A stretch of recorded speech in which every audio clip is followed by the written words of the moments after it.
नमस्कार, जयसिंगपूर नगरी न्यूज मध्ये आपलं सहर्ष स्वागत। पाहूया आजच्या दिवसभरातील काही ठळक घडामोडी।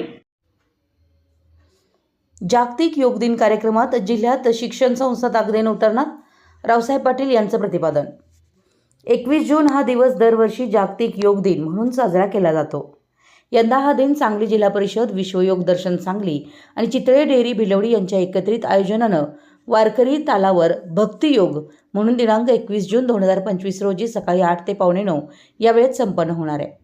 कार्यक्रमाचे मुख्य केंद्र छत्रपती शिवाजी महाराज स्टेडियम सांगली असून 10 तालुक्यातील शाळा महाविद्यालय या ठिकाणी विहित नोंदणीद्वारे निश्चित केली जाणार आहेत। सदर कार्यक्रमाची वर्ल्ड, आशियाई व इंडिया बुक ऑफ रेकॉर्डमध्ये नोंद होणार आहे।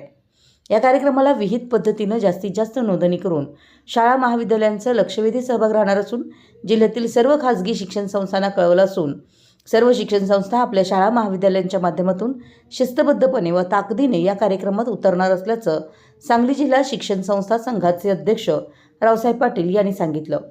योग हे संपूर्ण जीवनशैलीचं तंत्रज्ञान आहे।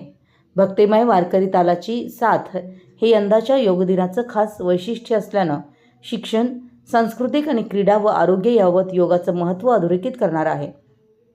जिल्ह्यातील सर्व खासगी शिक्षण संस्थांनी या कार्यक्रमात आपल्या शाळा व महाविद्यालयांचा शिक्षण खात्याच्या सूचनेनुसार विहित पद्धतीनं सहभाग नोंद करून भक्तियोग कार्यक्रम यशस्वी करण्यासाठी सांगली जिल्हा परिषद, प्राथमिक व माध्यमिक शिक्षण विभागांना सहकार्य करावं असं आवाहन रावसाहेब पाटील यांनी केलं आहे। आमच्या जयसिंगपूर नगरी न्यूज चॅनलला लाईक करा, सबस्क्राईब करा आणि हो, स्क्रीनवर दिसत असलेला व्हॉट्सअप नंबर तुमच्या मोबाईलमध्ये ॲड करा। पाहत रहा जयसिंगपूर नगरी न्यूज चॅनल।